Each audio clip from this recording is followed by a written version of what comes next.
So yeah, so I took a train to Batumi, and my buddy Tom was on the train with me.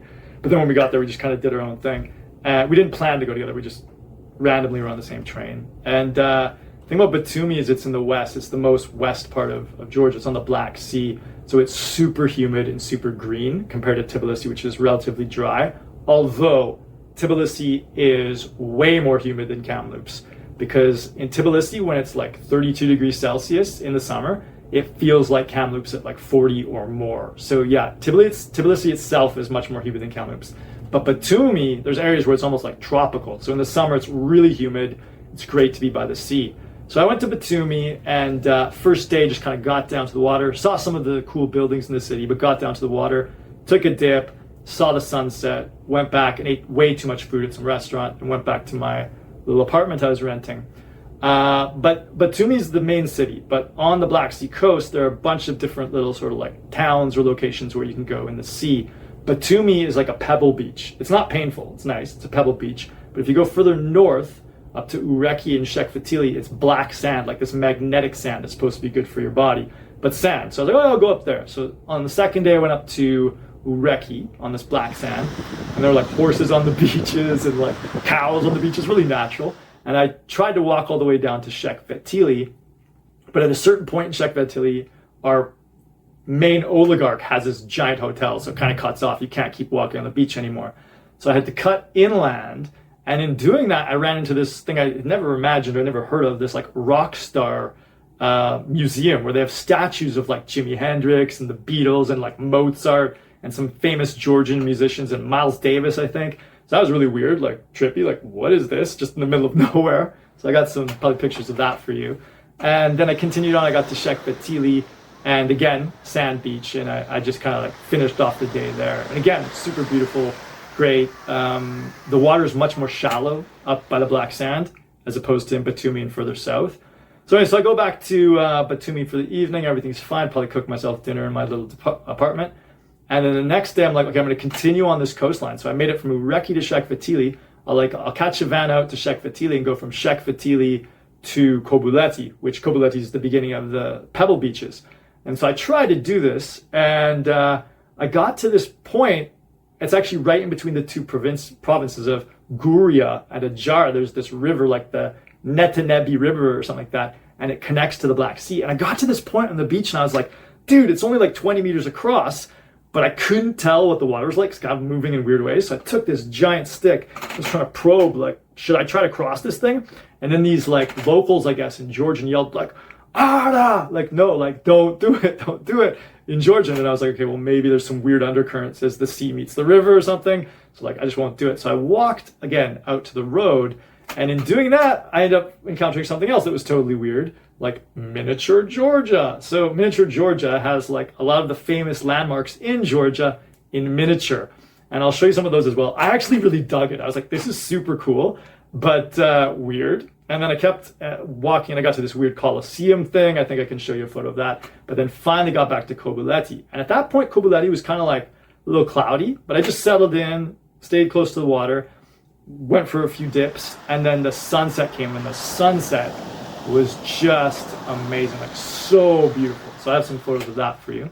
So after that day, I go back to my little apartment at night, and I was like, well, let's see about social. So somewhere on Facebook, there was some like free movie event at a bar, some like dumb horror movie or something. But anyway, I was like, I'll go see if there's some cool people there. So I go to this bar, and there's like, it's COVID time, so there's like really not a lot of people there, maybe only 10 people there.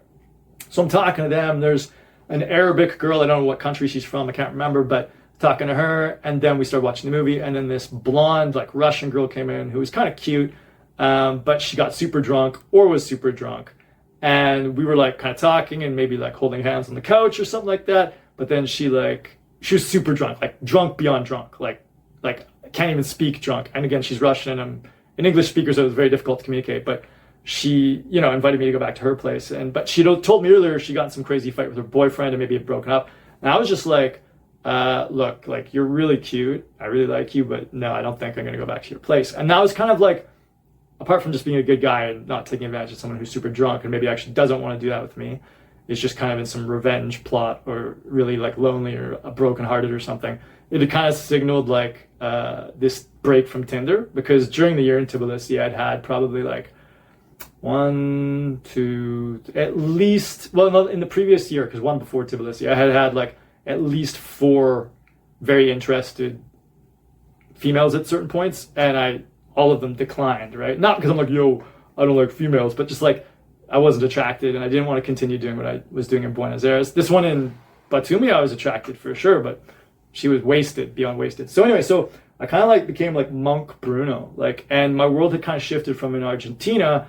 I was exploring all these like, I guess you call it romantic, but not really romantic, casual encounters. And now with this thing in Georgia, I'd migrated back to like social. So it's kind of like, if you look at my life trajectory, you start with your family when you're a kid, and then you blossom into the world of like excitement with friends as a teenager. Then most people blossom into the world of romance with like a partner. And so like in Buenos Aires, I kind of was exploring like the world of romance, although it wasn't really romantic. And then in Tbilisi, I feel like I kind of like moved back to like the world of like friends, like that teenage friend thing. And so with the volleyball crew, it was really like that, as I mentioned, and that's what I was looking for. And with this thing with the girls, it was like I wasn't really interested in romance if I didn't actually feel like it was real. And I think that was a product of just like sort of overdoing it in South America and being in situations where I didn't feel attraction, but just kind of proceeded anyway. So anyway, enough on that. So the next day after Sheikh Fatih, I kind of feel like I need to check my list here. Oh no, I know what I did.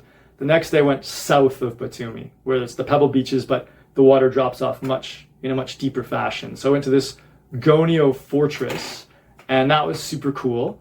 And then I walked down the beach from Gonio all the way to Quaireti. And Quaireti is like the last beach before you get to Turkey. And Quaireti was amazing. It is my favorite by far. The mountains are pushed right up against the beach, these huge green mountains, very steep. You got the beautiful beach in front of you. The water was warm. It dropped off really quickly so you could get in and get out. I loved it. I loved Quaireti, man. It was so good. And sort of near the end of my time in Tbilisi, I ended up actually returning there. But side note, so catch a van back to my apartment in Batumi. And then the next day is my last day in Batumi, and I just kind of explore the city again, walk along the beach a long way, check out some cool buildings, whatever, blah, blah, blah, blah. And then I catch a train back to Tbilisi at 7 p.m. at night. And I remember I arrived in Tbilisi at about midnight or 1 in the morning, and I got off the train at Station Square, and it was still warm in Tbilisi in the air. And I remember thinking to myself, man, I'm so glad I'm back here. I love this place. Like, Batumi was cool, but like, I know Tbilisi is much more my vibe, because I'm not really a fan of like super, super green and tropical. I need some more arid space. And I had such a great year in Tbilisi, particularly that end phase with all the volleyball people. Yeah, I remember just getting off the train and walking back to my apartment in Tbilisi and just being like, I love this place. I'm so, so glad I'm here. So yeah, that's kind of the end of year 1, and then we'll move into the other ones as we go.